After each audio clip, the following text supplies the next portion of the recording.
पिछले एपिसोड में fourth round के फर्स्ट मैच में हाउ चैन का सामना ली जैंग जी से होने वाला था, इसलिए सभी इस बात से काफ़ी परेशान हो गए थे। लेकिन इसके बाद अगले सीन में हम देखते हैं कि हाउ चैन इसका सामना करने के लिए पूरी तरह से रेडी हो गई थी, इसलिए ली जैंग जू भी इसमें कोई देरी नहीं करता है और हम देखते हैं कि उसने भी इस मैच को स्टार्ट करने का ऑर्डर दे दिया था। तभी ली जैंग जू हाउ चैन से कहता है कि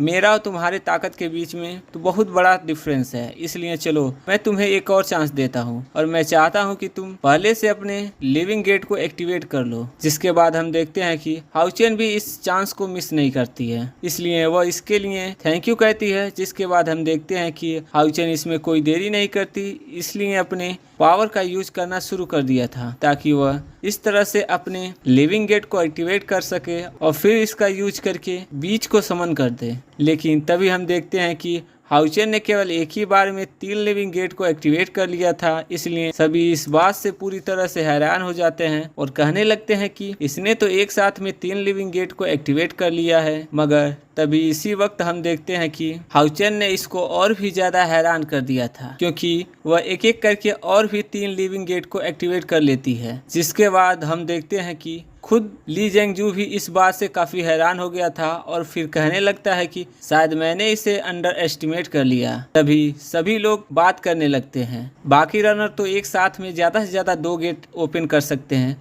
लेकिन इसने तो असल में एक साथ में 6 गेट को ओपन कर दिया। इसलिए वह कहने लगते हैं कि यह तो सच में बहुत ही शानदार है। तभी इसी बीच हम देखते हैं कि सभी लिविंग गेट में बीस्ट भी बाहर आने लगते हैं, जिससे देख सभी इस बात से हैरान हो जाते हैं और कहने लगते हैं कि यह सच में रिस्क है, जिसकी वजह से ऐसा लगता है कि वह तो अकेले इंटरप्रियर डिफेंडिंग टीम के बराबर है। अब इस तरह से हम देखते हैं कि हाउ चैन ली जैंग जू का सामना करने के लिए रेडी हो गई थी। जिसके बाद ली जैंग जू भी उसे कहने लगता है कि मैंने तो केवल लिविंग गेट को एक्टिवेट करने को कहा था और उसके लिए ही टाइम दिया था, लेकिन असल में तुम तो उससे भी आगे चली गई। मगर फिर भी चलो, मुझे इस बात से कोई प्रॉब्लम नहीं है। लेकिन इसके बाद हम देखते हैं कि ली जैंग जू भी इसका सामना करने के लिए रेडी हो गया था और अब इसलिए वह भी अपने पावर को एक्टिवेट करना शुरू कर देता है। और तब हम देखते हैं कि हाउ चैन भी ली जैंग जू के ऊपर अटैक करने के लिए रेडी हो गई थी। जिसके बाद वहीं हम देखते हैं कि ली जैंग जू भी अपनी विन गार्ड के हरिकेन शैडो को ब्लेड वाले पावर का यूज करने के लिए रेडी हो गया था और फिर इस तरह से इनके बीच में बहुत शानदार टक्कर होती है। तभी इस बीच हम देखते हैं कि हाउ चैन अपने समन बीच का यूज करके सीधा इसके ऊपर अटैक करने के लिए कोशिश करने लगती है, लेकिन इसके बाद भी हम देखते हैं कि ली जैंग जू ने इसके अटैक को बहुत आसानी से टाल देता है, जिसकी वजह से हाउ चैन इसमें ली जैंग जू का कुछ भी नहीं कर पाती है। लेकिन तभी हम देखते हैं कि ली जैंग जू भी अपने पावर का यूज करके हाउ चैन को मारने लगता है, जिसे देख सभी इस बात से काफ़ी खुश हो जाते हैं और फिर कहने लगते हैं कि मास्टर ली जैंग जू तो कमाल के हैं और उन्होंने तो कमाल कर दिया, क्योंकि लेवल 9 वाले तो इतने सारे मॉन्स्टर भी मिलकर उनका कुछ नहीं कर सके। जिसके बाद बाकी सभी कहने लगते हैं कि हाँ, यह तो पूरी तरह से सही है, क्योंकि मास्टर ली जैंग जू तो अब पूरा लायंस में नंबर 1 है। वहीं हम देखते हैं कि हाउ चैन इसके पावर के सामने ज़्यादा कुछ नहीं कर पा रही थी और इसलिए बाकी सबको लगने लगता है कि अब हाउ चैन हार जाएगी। लेकिन इसके बाद भी हम देखते हैं कि हाउ चैन यहाँ पर इतना आसानी से हार मानने वालों में से नहीं होती है। यहाँ पर वो और भी लिविंग गेट को एक्टिवेट करना शुरू कर देती है। जिसके बाद हम देखते हैं कि सभी इस बात से और ज़्यादा हैरान होते जाते हैं। जिसके बाद वहीं हम देखते हैं सू भी इसके बाद काफ़ी ज़्यादा खुश हो जाती है और फिर वह कहने लगती है कि हाउ चैन ने तो 7th गेट को भी एक्टिवेट कर लिया है, जिसका मतलब है कि वह अभी इतना आसानी से हार नहीं मानने वाली है। जिसके बाद वहीं हम देखते हैं हाउ चैन ने फिर से ली जैंग जू पर अटैक करना शुरू कर दिया था और फिर उसे कहती है कि अभी हमारा मैच खत्म नहीं हुआ है। तभी हम देखते हैं कि हाउ चैन ने अपने पावर का यूज करके और भी लिविंग गेट को एक्टिवेट करना शुरू कर दिया, जिसे देख सभी इस बात से और ज्यादा हैरान होते जाते हैं और कहने लगते हैं कि यह कैसे पॉसिबल है। जिसके बाद वहीं हम देखते हैं इसके पावर की वजह से यहाँ पर बैरियर भी टूटने लगता है, इसलिए ली जैंग जू भी कहने लगता है कि यह तो सच में बहुत ही अमेजिंग है और इसलिए ऐसा लगता है कि डॉन ऑफ फ्लाइट तो अभी और भी ज्यादा सरप्राइज देने वाला है। वहीं दूसरी तरफ हम देखते हैं कि हाउ चैन फिर से ली जियांग जू का सामना करने के लिए रेडी हो गई थी, जिसे देख ली जियांग जू इस बात से काफी हैरान हो जाता है और फिर कहने लगता है कि मैंने उम्मीद नहीं किया था कि मैं इसे अंडर एस्टिमेट कर रहा हूँ। जिसके बाद वहीं हम देखते हैं ली जियांग जू भी अपने पावर का यूज करना शुरू कर देता है और इस बार काफ़ी ज़्यादा पावरफुल तरीके से अटैक करता है। जिसकी वजह से हाउचेन का समन इसका ज़्यादा कुछ नहीं कर पाते और इसलिए हम देखते हैं कि ली जैंगजू अपने आप को बहुत ही आसानी से बचा रहा था। लेकिन तभी वह समझ जाता है कि जब तक इसकी स्पिरिचुअल पावर खत्म नहीं होगी तब तक यह लिविंग गेट को लगातार समन कर सकती है। इसलिए अब वह कहने लगता है कि मुझे इस मैच को जल्द ही खत्म करना होगा, नहीं तो फिर से इसकी वजह से सिचुएशन बहुत ही खराब हो जाएगी। जिसे देख सभी इस बात से काफ़ी हैरान हो जाते हैं और फिर कहने लगते हैं कि ली जैंगजू आज पहली बार अपने डेमन पावर का यूज कर रहा है। इसके बाद वह इसके पावर को देख कहने लगते हैं कि यह तो असल में विंग गॉड है, जिसका मतलब है कि ली जैंगजू भी एक डिवाइन स्प्रिंग है। लेकिन वही हम देखते हैं कि ली जैंगजू भी अब इसमें कोई देरी नहीं करता और वह अपने पावर का यूज करके अटैक करना शुरू कर देता है। अपने पावर का यूज करके वह सभी को दिखा देता है कि उसका पावर सच में पावरफुल है। जिसके बाद हम देखते हैं कि हाउचेन के समन भी सर्विस के सामने ज़्यादा कुछ नहीं कर पाते और इसलिए ली जैंगजू अपने पावर का यूज करके एक के बाद एक उसके अटैक को डिस्ट्रॉय करने लगता है। और इसके बाद हम देखते हैं कि ली जैंगजू हाउचेन के सारे पावर्स को डिस्ट्रॉय करने में कामयाब हो गया था। जिसे देख हाउचेन भी इस बात से काफ़ी परेशान हो जाती है और फिर वह कहने लगती है कि अब तो मुझे जल्दी से अपने सोल पावर को रिलीज करना होगा ताकि इस तरह से मैं बच सकूं और अपने जो बचे हुए बिस्ट हैं उनको लेवल 10 या फिर उससे ऊपर ले जा सकूं। अब इसलिए हम देखते हैं कि हाउचेन भी इसमें कोई देरी नहीं करती और वो अपने डेमन पावर का यूज करना शुरू कर देती है। लेकिन तभी हम देखते हैं कि ली जैंगजू अपने सारे लिविंग गेट को डिस्ट्रॉय कर दिया था। जिसके बाद वह इससे कहने लगता है कि मैंने तो तुम्हारे सारे लिविंग गेट को डिस्ट्रॉय कर दिया है, जिसके बाद अब यहाँ से तुम्हारा सारा सामान बीच में ही गायब हो जाएगा। और फिर इसके बाद वो इससे पूछता है कि अब तुम मेरे सामने क्या करोगी। जिसके बाद हम देखते हैं कि हाउचेन आखिरकार गैटल का यूज करके रेडी हो जाती है और कहने लगती है कि मेरे और उसके बीच में कनेक्शन तो इतना आसानी से नहीं काटा जा सकता। और अब इस तरह से हम देखते हैं कि वह इसका यूज कर अटैक करना शुरू कर देती है। मगर तभी हमें पता चलता है कि ली जैंगजू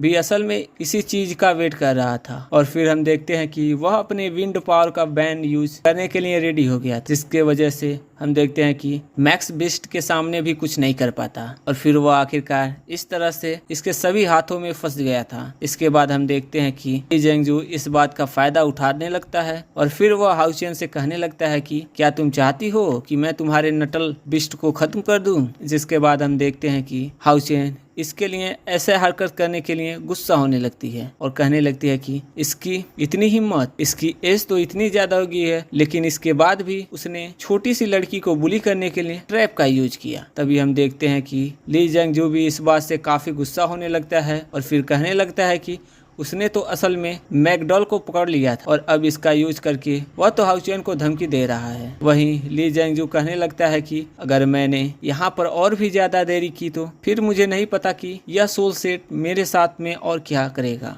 अब इसलिए हम देखते हैं कि उसने आगे भी इसी तरीके से इन टेक्निक का यूज करके डिसाइड करने लगता है और फिर कहने लगता है कि अगर हमने इनके सोल पावर को कंज्यूम करा दिया तो फिर मुझे लगता है कि हम इस तरह से इनसे बहुत आसानी से जीत सकते हैं। तभी हम देखते हैं कि हाउचेन इसके सामने हार मानने के लिए रेडी हो जाती है और इससे कहने लगती है कि प्लीज तुम इन मैकडॉल को छोड़ दो। जिसके बाद हम देखते हैं कि ली जैंगजू ने तुरंत इसे छोड़ दिया था और अब इस तरह से वो इसमें जीत जाता है। वहीं दूसरी तरफ हम देखते हैं कि हाउचेन इस बात से काफी उदास हो जाती है और फिर कहने लगती है कि मुझे तो अपने स्पेशल एबिलिटी को दिखाने का टाइम ही नहीं मिला। तब इस पर ली जैंगजू इससे कहने लगता है कि तुम इसके बारे में चिंता ना करो क्योंकि तुमने सच में बहुत ही शानदार तरीके से खेला है। तब इस पर हाउचेन उसे कहती है कि कोई बात नहीं, क्योंकि ली जैंगजू असल में हमें जानबूझकर टारगेट कर रहा है। लेकिन फिर भी आखिरकार इस तरह से उसके डेमन पावर के बारे में पता चल गया और सबसे अच्छी बात तो यह है कि मैं अभी पूरी तरह से सही हूँ। इसके बाद वो इसे कहता है कि तुम परेशान ना हो क्योंकि मैं इसका बदला जरूर लूंगा। इसके बाद हम देखते हैं कि 4th राउंड का आगे का मैच भी होता है जिसमें सायर और लिंसे ने बहुत ही आसानी से टॉप 16 में एडवांस कर लिया था। जिसके बाद इस तरह से हम देखते हैं कि dawn of flight of magic palace के बीच में बहुत ही शानदार मैच होने लगता है जिसमें कि वेगॉन का सामना लेवल 9 वाले स्पेस मैजिशियन से होता है। लेकिन फिर उसने अपने स्पेस सोल फर्नेस का यूज किया और इस तरह से वो अपने अपोनेंट के पास में पहुंच गया। जिसके बाद वेंगवॉन ने उसके ऊपर अटैक करके उसे बहुत आसानी से हरा दिया। अब इस तरह से हम देखते हैं कि सीमा सियान का सामना एक आइस मैजिशियन से होता है। लेकिन तभी सीमा सियान अपना हैमर का यूज करके इसका इसके ऊपर अटैक कर देता है और फिर इस तरह से वो इसमें बहुत आसानी से जीत जाता है। अब इसी तरह से हम देखते हैं कि हान का भी सामना एक विंग मैजिशियन से होता है, जिसमें कि हान ने भी अपने पूरे पावर का यूज करके उसे बहुत आसानी से हरा दिया और फिर इस तरह से वह भी टॉप 16 में पहुंच गया। लेकिन इसके बाद हम देखते हैं कि वेंग और फेंग का सामना सीनियर हाउचेन और सीनियर ली जेंगजू से होता है, जिसकी वजह से वह इसमें हार जाते हैं। लेकिन इसके बाद भी हम देखते हैं कि उन्होंने 4th राउंड में बहुत ही अच्छा स्कोर किया था, जबकि वही मैजिक पैलेस में ज्यादा प्लेयर होने की वजह से हाउचेन इनको नहीं जीतने देना चाहती थी, क्योंकि अगर मैजिक पैलेस इसमें जीत गया तो फिर इसकी वजह से ली जेंगजू नया लीडर बन जाएगा। लेकिन वही ली जेंगजू भी इतना आसानी से इनको छोड़ने वाला नहीं होता है और फिर वह कहता है कि मैंने उम्मीद नहीं किया था कि इसके पास में इतनी ताकत होगी, और अब इसलिए वह अपने एल्डर से कहता है कि प्लान को शुरू करो। जिसके बाद हम देखते हैं कि एल्डर अपने सारे लोगों को समझाने लगता है और फिर कहता है कि अगर इसके बाद तुम्हारा सामना डॉन ऑफ लाइट के मेंबर से हुआ तो मैं चाहूंगा कि तुम उनसे नहीं जीत सकते हो तो क्या हुआ, लेकिन इसके बाद भी हम उनके सोल पावर को कंज्यूम कर सकते हैं और कोशिश भी करेंगे। इतनी बात कहने के बाद वो इनसे कहता है कि क्या तुम इसके बारे में समझ गए। जिसके बाद वहीं हम देखते हैं कि ली जेंगजू डॉन ऑफ फ्लाइट को अपने रास्ते में नहीं आने देता, क्योंकि इसकी वजह से इनके मैजिक पैलेस का बनाया हुआ प्लान फेल हो जाएगा, जिसमें इनका सामना असल में पैलेस मास्टर और डिप्टी पैलेस मास्टर के लेवल वाले प्लेयर से होता है। लेकिन असल में केवल इतना ही नहीं बल्कि मैजिक पैलेस ने अपने फाइट करने के तरीके को भी पूरी तरह से बदल लिया था, क्योंकि अब उनका फोकस पूरी तरह से डिफेंस के ऊपर होता है, ताकि वे इस तरह से इसके बाद भी इनको हरा दें, जिसकी वजह से ऑडियंस काफी खुश हो जाती है। अब इसी तरह से हम देखते हैं कि सायर का सामना मैजिक पैलेस के स्केलर से होता है, जो असल में वाटर एलिमेंट को मैनिपुलेट करके बहुत आसानी से उसमें महारत हासिल किया था। मगर तभी हम देखते हैं कि सायर फिर से अपनी प्यूरिफिकेशन वाले डोमन पावर का यूज करती है और फिर इस तरह से उसने उसे बहुत ही आसानी से हरा दिया था। लेकिन इसके बाद हम देखते हैं कि वैंग का भी सामना बहुत ही पावरफुल अर्थ मैजिशियन से होता है, जिसने कि अपने फॉरबिडन स्पेल डायमंड आर्मर का यूज करके इसे बहुत आसानी से रोक लिया। तब इसे देख ली जेंगजू कहने लगता है कि यह तो अर्थ मैजिशियन का सबसे पावरफुल डिफेंसिव फॉरबिडन स्पेल है, जिसकी वजह से इसे तो तोड़ पाना बहुत ही मुश्किल है। लेकिन इसके बाद भी हम देखते हैं कि वैंग इसके सामने इतना आसानी से हार मानने वाला नहीं होता है और इसलिए वह अभी अपने पावर का यूज करके इसके ऊपर अटैक करती है। तब इसे देख ली जेंगजू से कहने लगता है कि यह तो असल में टेम्पल कंपटीशन है, जिसकी वजह से इसमें हर एक होल को अपना एबिलिटी दिखाना होता है, लेकिन यहाँ पर यह तो इस तरह से स्पिरिचुअल एनर्जी का वेस्ट हो रहा है। लेकिन इसके बाद भी देखते हैं कि जीडी इसके बारे में कुछ नहीं करता, क्योंकि इसकी वजह से गेम का कोई भी रूल वायलेट नहीं हो रहा था। सो गाइस, अगर आपको यह एक्सप्लेनेशन अच्छा लगा हो तो वीडियो को लाइक कर देना, चैनल को सब्सक्राइब करना मत भूलना। मिलते हैं अगले वीडियो में, तब तक के लिए keep watching, keep supporting, thank you.